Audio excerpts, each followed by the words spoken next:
Hello dear student, আজকে আমরা দেখব হচ্ছে 8 মার্কের প্রশ্ন এবং তার উত্তর ভারতীয় দর্শন, ন্যায় দর্শন থেকে। ঠিক আছে, এর আগে দুটো ভিডিওর মাধ্যমে বা দুটো ক্লাসের মাধ্যমে আমরা কিন্তু ওই 1 নম্বরের যে প্রশ্ন উত্তরগুলো রয়েছে সেগুলো দেখে নিয়েছি। তোমরা অবশ্যই সেগুলো দেখে নেবে। আজকে এই ক্লাসটা হচ্ছে 3 নম্বর ক্লাস। ঠিক আছে, আজকে আমরা দেখব হচ্ছে 8 নম্বরের প্রশ্ন, মোস্ট ইম্পর্টেন্ট একটি প্রশ্ন। এই প্রশ্নটা কিন্তু এবার অনেক স্কুলেই তোমাদের দিবে, তোমরা ভালো করে এই প্রশ্নের উত্তরটা পড়ে নেবে। ওকে, তো ভিডিওটি শেষ অবধি থাকো। সন্নিকর্ষ কাকে বলে? ন্যায় দর্শনে স্বীকৃত লৌকিক সন্নিকর্ষগুলি দৃষ্টান্ত সহ আলোচনা করো। সন্নিকর্ষ কাকে বলে? এটা এবং হচ্ছে লৌকিক সন্নিকর্ষ। সন্নিকর্ষ দু প্রকার, একটা হচ্ছে লৌকিক, একটা অলৌকিক। এখানে বলছে যে লৌকিক সন্নিকর্ষটা, এই সন্নিকর্ষটাই কিন্তু বিভিন্ন ইয়ারে কিন্তু চাওয়া হয়েছে। তোমাদের সময় কিন্তু এই প্রশ্নের উত্তরটা বা প্রশ্নটা ইম্পর্টেন্ট রয়েছে। দেখো, আমরা হচ্ছে সন্নিকর্ষ আগে পয়েন্ট আউট করব। সন্নিকর্ষ কাকে বলে? এটা 2 নম্বর থাকবে, পরেরটা হচ্ছে 6 নম্বরে থাকবে, এরকম। ঠিক আছে, তো সন্নিকর্ষ আমরা পয়েন্ট আউট করব। ন্যায় দর্শনে সন্নিকর্ষ শব্দটির অর্থ হলো সম্বন্ধ। এর আগে যখন শর্ট প্রশ্ন করিয়েছিলাম তখন কিন্তু আমরা সন্নিকর্ষ শব্দটা অনেকবার পেয়েছি, তাই কি না? তো সন্নিকর্ষ শব্দটির অর্থ হলো সম্বন্ধ। ঠিক আছে, বিষয়ের সঙ্গে ইন্দ্রিয়ের যে সংযোগ তাকেই বলা হচ্ছে সন্নিকর্ষ। তাহলে বিষয়ের সঙ্গে ইন্দ্রিয়ের যে সংযোগ হয় তাকেই বলা হচ্ছে সন্নিকর্ষ। আমরা নোটটা শেষ অবধি পড়লে তোমরা এই বিষয়টি অনেকটা ক্লিয়ার হয়ে যাবে। ঠিক আছে, দেখো, 6টি ইন্দ্রিয়ের সঙ্গে নিজ নিজ বিষয়ের সম্বন্ধ হলো হচ্ছে সন্নিকর্ষ। এবার 6টি ইন্দ্রিয় কী কী? চক্ষু, কর্ণ, নাসিকা, জিহ্বা, ত্বক, এইগুলো হচ্ছে বহিঃইন্দ্রিয় এবং অন্তরিন্দ্রিয় হচ্ছে মন। তাহলে টোটাল হলো আমাদের ইন্দ্রিয় 6টি। এই 6টি ইন্দ্রিয়ের সঙ্গে নিজ বিষয়ের যে সম্বন্ধ, অর্থাৎ কোনো বিষয়ের যে সম্বন্ধ, সেটাই হলো সন্নিকর্ষ। আমরা যখন কোনো ঘট প্রত্যক্ষ করি, ঘট মানে হচ্ছে পাত্র, ঠিক আছে, কোনো প্রত্যক্ষ করি তখন সেই ঘট নামক বিষয়ের সঙ্গে চক্ষু নামক ইন্দ্রিয়ের সংযোগ হয়। সন্নিকর্ষ 2 প্রকার, লৌকিক সন্নিকর্ষ এবং হচ্ছে অলৌকিক সন্নিকর্ষ। আমাকে যেটা প্রশ্নে চাওয়া হয়েছে সেটা হচ্ছে লৌকিক সন্নিকর্ষগুলি দৃষ্টান্ত সহ আলোচনা করো। এবার লৌকিক সন্নিকর্ষ আবার 6 প্রকার রয়েছে। ঠিক আছে, আচ্ছা, তারই আমরা পয়েন্ট করব লৌকিক সন্নিকর্ষ।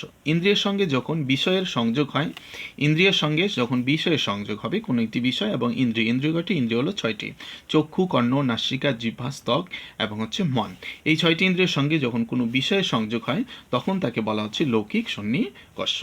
লৌকিক সন্নিকর্ষ 6 প্রকার। মনে রাখবে, পরীক্ষায় প্রশ্ন হয় লৌকিক সন্নিকর্ষ কয় প্রকার? 6 প্রকার। কি কি? প্রথমটি হচ্ছে সংযোগ সন্নিকর্ষ। আমরা এই সবগুলো পয়েন্ট আউট করে নোটটা আমরা লিখব। ঠিক আছে, তাহলে লিখব হচ্ছে সংযোগ সন্নিকর্ষ। দ্বিতীয়টা হচ্ছে সংযুক্ত সমবায় সন্নিকর্ষ। তৃতীয় হচ্ছে সংযুক্ত সমবেত সমবায় সন্নিকর্ষ। চতুর্থ হচ্ছে সমবায় সন্নিকর্ষ। পঞ্চম হচ্ছে সমবেত সমবায় সন্নিকর্ষ এবং বিশেষণ ভাব সন্নিকর্ষ। এই 6টি সন্নিকর্ষ রয়েছে লৌকিক সন্নিকর্ষের মধ্যে। ওকে, তো এই 6টি সন্নিকর্ষকে আমরা এবার পয়েন্ট আউট করে লিখব, তাহলে আমাদের নোটটি কমপ্লিট হয়ে যাবে। দেখো, প্রথমটিকে বলছে সংযোগ সন্নিকর্ষ। এই সংযোগ সন্নিকর্ষটি কী জিনিস, তাই না? তো আমরা দেখব যে একটি দ্রব্যের সঙ্গে, কোনো একটি দ্রব্যের সঙ্গে আরেকটি দ্রব্যের সংযোগ কি বলা হচ্ছে? সংযোগ সন্নিকর্ষ। সংযোগ কথাটা মানে আমরা বুঝতে পারি, সংযোগ মানে একটার সঙ্গে আরেকটার যুক্ত। তাহলে একটি দ্রব্যের সঙ্গে আরেকটি দ্রব্যের যে সংযোগ তাকেই বলা হচ্ছে সংযোগ সন্নিকর্ষ, অর্থাৎ সংযোগ সম্বন্ধ। সন্নিকর্ষ মানে হচ্ছে সম্বন্ধ, অর্থাৎ কোনো একটি বিষয়ের সঙ্গে কোনো একটি বিষয়ের সংযোগ। চক্ষুর দ্বারা ঘট দ্রব্যের প্রত্যেকের ক্ষেত্রে সংযোগ সন্নিকর্ষ হয়। চক্ষু এবং ঘট, ঠিক আছে, চোখ এবং হচ্ছে পাত্র, এর মধ্যে যে সম্বন্ধ, অর্থাৎ আমরা চোখ দিয়ে যে পাত্রটাকে দেখলাম, পাত্র এবং চোখের যে সম্বন্ধ, সেই সম্বন্ধকে বলা হচ্ছে সংযোগ সন্নিকর্ষ। ওকে, দেখো, চক্ষু দ্রব্য, চক্ষুকে এখানে দ্রব্য বলা হয়েছে, চক্ষু দ্রব্য প্লাস ঘট দ্রব্য, এই দুটো মিলে হচ্ছে সংযোগ সন্নিকর্ষ। ওকে, পয়েন্ট নাম্বার দেখবো আমরা হচ্ছে 2, বলছে সংযুক্ত সমবায় সন্নিকর্ষ। দ্রব্যের গুণ, দ্রব্যের মধ্যে অবশ্যই গুণ থাকবে, ঠিক না? দ্রব্যের গুণ প্রত্যেকের ক্ষেত্রে ইন্দ্রিয়ের সঙ্গে ওই গুণের যে সম্বন্ধ তাকেই বলে সংযুক্ত সমবায় সন্নিকর্ষ। যেমন পটের রূপ, গুণ কথা হচ্ছে রূপ, ঠিক আছে, সাদা, কালো, লাল, নীল ইত্যাদি হচ্ছে রূপ। তাহলে পটের যে রূপ, প্রত্যেকের সময় চক্ষু ইন্দ্রিয়ের সঙ্গে রূপের যে সন্নিকর্ষ ঘটে তাকেই বলা হচ্ছে সংযুক্ত সমবায় সন্নিকর্ষ। ঠিক আছে, অর্থাৎ এখানে দ্রব্যের সঙ্গে যে চক্ষু সম্বন্ধ হবে, সেই চক্ষু সম্বন্ধে তারপরে সেই দ্রব্য সম্বন্ধে আমরা একটা গুণ প্রত্যক্ষ করব। গুণ অর্থাৎ রূপ প্রত্যক্ষ করব, সেই রূপেই হচ্ছে সমবায় সন্নিকর্ষ, সংযুক্ত সমবায় সন্নিকর্ষ। তৃতীয় দেখব সংযুক্ত সমবেত সমবায় সন্নিকর্ষ। ইন্দ্রিয়ের দ্বারা কোনো দ্রব্যের গুণ, আমরা গুণ প্রত্যক্ষ করলাম, কোনো দ্রব্যের গুণ প্রত্যক্ষকালে সেই গুণের গুণত্ব জাতি থাকে, গুণত্ব জাতি থাকে, ঠিক আছে, মানে আলাদা আলাদা বিষয় থাকে। সেই গুণত্ব জাতির প্রত্যেকের যে সন্নিকর্ষ হয় তাকে বলা হচ্ছে সংযুক্ত সমবায় সন্নিকর্ষ। যেমন ঘট প্রত্যেকের সময় তার সঙ্গে চক্ষুর সংযোগ সন্নিকর্ষ হয়, আবার ঘটের রূপ ঘটের সমবায় সম্বন্ধ থাকে। তারপরে দেখব 4 নম্বরটি। 4 নম্বরটি বলছে সমবায় সন্নিকর্ষ। কর্ণেন্দ্রিয় দ্বারা অর্থাৎ কানের দ্বারা শব্দ প্রত্যেকের ক্ষেত্রে সমবায় সন্নিকর্ষ সম্পন্ন হয়।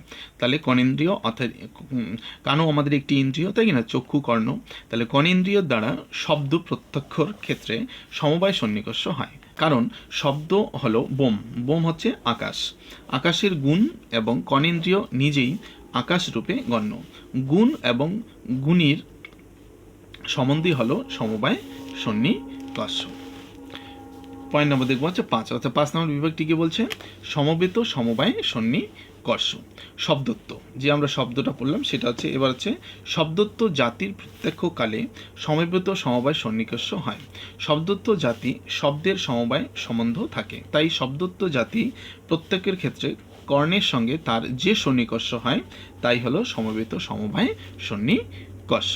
আমরা দেখবো আমরা 6, অর্থাৎ বিভাগ নম্বর 6, বিশেষ্য বিশেষণ ভাব সন্নিকর্ষ। অভাব প্রত্যেকের ক্ষেত্রে যে সন্নিকর্ষ হয়, অভাব প্রত্যেকের ক্ষেত্রে যে সন্নিকর্ষ হয় তাকে বলা হচ্ছে বিশেষ্য বিশেষণ ভাব সন্নিকর্ষ। ভূতলে ঘটের ভাব ক্ষেত্রে ভূতল হলো বিশেষ্য আর ঘটের অভাব হলো বিশেষণ। বিশেষ্য তথা ভূতলে বিশেষণ তথা ঘটা ভাবের প্রত্যেকেই হলো বিশেষ্য বিশেষণ ভাবের সন্নিকর্ষ, অর্থাৎ সম্বন্ধ। VVI দিব, মোস্ট ইম্পর্টেন্ট কিন্তু এই প্রশ্নটা, এই প্রশ্নের উত্তরটা ভালো করে রপ্ত করে নেবে, তোমাদের পরীক্ষায় কিন্তু এই প্রশ্নটা ইম্পর্টেন্ট রয়েছে। তো দেখা হচ্ছে পরবর্তী ভিডিওতে এই চ্যাপ্টারের উপর আরও বড় প্রশ্ন রয়েছে, সেই ইম্পর্টেন্ট প্রশ্ন এবং তার উত্তর নিয়ে। যেতে যেতে অবশ্যই ভিডিওটি একটি লাইক করে দিবে, চ্যানেলটি নতুন হলে অবশ্যই চ্যানেলটি সাবস্ক্রাইব করে দেবে। ভালো থেকো সকলে, দেখা হচ্ছে পরের ভিডিওতে।